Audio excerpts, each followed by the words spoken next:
Pria ini berlari mengejar pencuri sembari mengarahkan tangannya ke depan, lalu seketika pintu besi di depannya pun tertahan. Dan si pencuri tertahan tak bisa melarikan diri. Lalu pria itu menyuruh si pencuri untuk mengembalikan tas yang dicurinya sembari mengarahkan tangannya ke depan. Tapi si pencuri yang melihat itu pun meledek si pria dan terus mengancamnya. Merasa si pencuri tak ingin memberikan tas curian itu, dengan cepat pria ini mengarahkan cincin saktinya dan seketika ia pun menggerakkan tong sampah besi di dekat si pencuri itu. Dan mengancam balik si pencuri itu, lalu ia pun mengeluarkan api dari dalam tong itu dan dengan cepat menghantam si pencuri itu.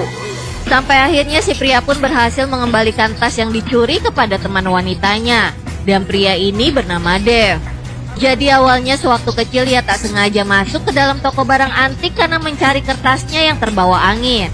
Tapi saat berada di dalam, ia tak menyangka bahwa toko itu ternyata menyimpan benda-benda aneh yang menyeramkan. Dan ia pun mulai memeriksa benda-benda aneh itu.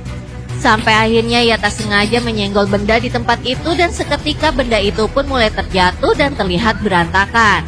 Tapi tiba-tiba datang seorang pria berada di tempat itu dan berkata, "Semua tidak ada yang kebetulan. Aku merasakan aura yang kuat dari tubuhmu dan sepertinya kita berjodoh." Mendengar perkataan pria itu, Dev pun mencoba meminta maaf karena ia tak sengaja datang ke tempat ini. Tapi si pria yang merasa bahwa anak itu berjodoh dengannya pun menyuruhnya untuk menunggu sebentar dan menyuruh anak itu untuk mengikutinya.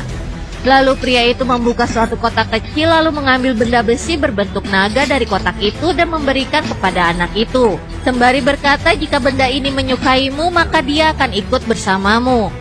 Mendengar itu, Dev pun mengambil benda itu dari tangan orang asing di depannya, tapi saat ia memandangnya, tak lama kemudian benda itu seketika hidup lalu bergerak cepat ke arah jari Dev.